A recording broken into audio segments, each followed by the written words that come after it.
Alrighty, right off the top, we start with our weather. Schools and government offices close as Western Alaska prepares for a powerful storm. And there she is, Chief Meteorologist Melissa Fry joining us. Melissa, you've been following the storm all week, and we're starting to see those impacts, right? Yeah, today it was the high wind that's really hitting the western side of the state. Those gusts between 50 and 60 miles per hour. I want to show you what it looks like in Scammon Bay, one of the communities seeing those high winds there today. You can see even picking up the surface there of the Bering Sea, things getting pretty choppy, but this is only the beginning, as we'll see even more significant impacts as we head through the night and certainly through the day tomorrow. That is when those coastal flood warnings kick into effect. You can see that storm just now pushing through the Bering Strait, those high winds extending across the Bering Sea into the Aleutians, where we have storm warnings in effect, high wind warnings still in effect for most of the west coast, pushing into the interior. And this storm will also produce heavy snow.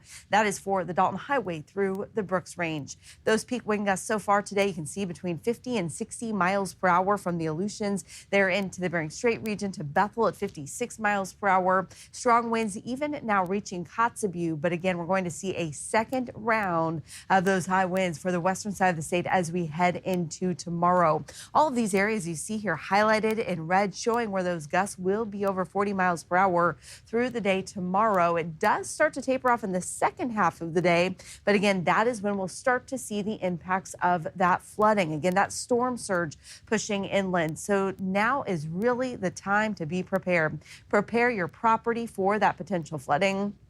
Be prepared for potential power outages. We are already seeing that in places like Unalakleet. You want to avoid travel through this storm, as there will likely be many flooded areas. And really important that you're paying close attention to your local authorities. Again, as we're seeing a lot of closures coming in, also some shelter information. John and Augusta do have that available on alaskasnewssource.com. Thank you, Melissa. We'll check back in with Melissa here in just a little bit. But developing right now, a protest happening at the ASD school board meeting. Tonight, the school board was presenting a recommended list of schools they want closed next year. We've got our Justin Matson there right now with an update. Folks, we are here at the Anchorage School Board meeting where in the middle of the work session, a crowd of people gathered outside to begin protesting and demanding better pay. I'm here with Jacob Bira, who is a local art teacher here in Anchorage. Jacob, what are we doing here today? We're trying desperately to get a contract settled so the educators in this room can focus on the kids in the classroom. Yeah, and so how long have you guys been going in through this process? We've been negotiating since last year, and currently we're working without a contract, and so we are staying in the classroom and trying to solve this before things get worse. How has this affected you as a local teacher? Really, for me, I've been teaching since 2003, so I'm doing okay, but my brothers and sisters in the union here as well, they're struggling because they don't have a secure retirement. And so we've seen a lot of teachers leave year after year. My time in the district, I've just seen a lot of teachers just cycling in and out of the classroom, and really the retirement pay has been a big issue. Stories like that are a dime a dozen here at the Anchorage School Board meeting. We will have a full recap tonight on the late edition. I'm going to toss it back to you folks in the studio. All right. Justin Matson, thank you very much. Now an update out of Girdwood. The body of one of three men who were killed in an avalanche while heli-skiing last March has been recovered. Alaska State troopers have not positively identified the remains that were found, but they do say they were discovered last Friday in a log jam in a river flowing under the avalanche slide area. The three men were buried in up to 100 feet of snow back on March 4th. Troopers identified the men who were caught in the avalanche as David Linder of Florida, Charles Eppert of Montana, and Jeremy Leaf of Minnesota. Again, the found remains have not been positively identified yet. The body has been sent off for ID and an autopsy. Troopers do say operations continue for the recovery of the two that remain missing. And now to Election Day all across Alaska. Voters in dozens of communities across the state deciding on everything from local leadership to very important ballot measures. Our political reporter Will Courtney joins us from the election desk with a look at what's at stake and some of the proposals that our team's watching closely. Will. Yeah, John, Augusta, the ballots are continuing to be open and will be for about 2 more hours at this point. And that's going to be in a variety of communities, over 20 across Alaska. And on the ballot are several different items, including the ways that your city is going to operate or the way that your city is going to tax you as well. On top of that, candidates in this race include school board members, school assembly, assembly members at large like city council, and also mayors. I want to show you a little bit of what I see on my end. Now, this is all of our races that I'll be watching throughout the night.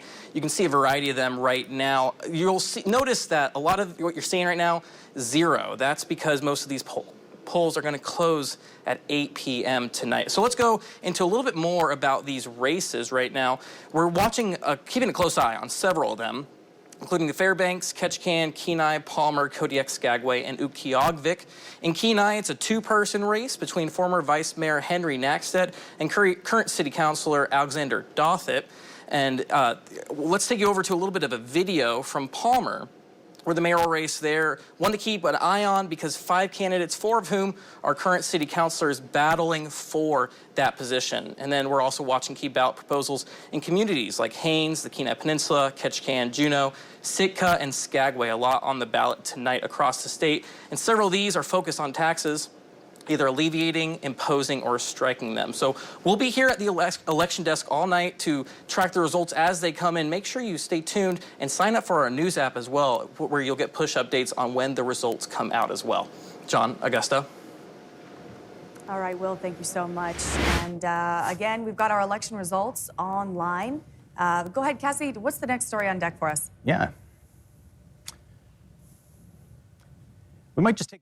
Here at Fairbanks' Nolwenn Library, turnout has been steady, according to poll workers who say they have continued to see a stream of voters throughout the day. In the city of Fairbanks, residents are choosing their mayor. Whether incumbent David Pruse will retain his seat or challenger Mindy O'Neill, currently presiding officer on the Borough Assembly, will win a first term in the seat.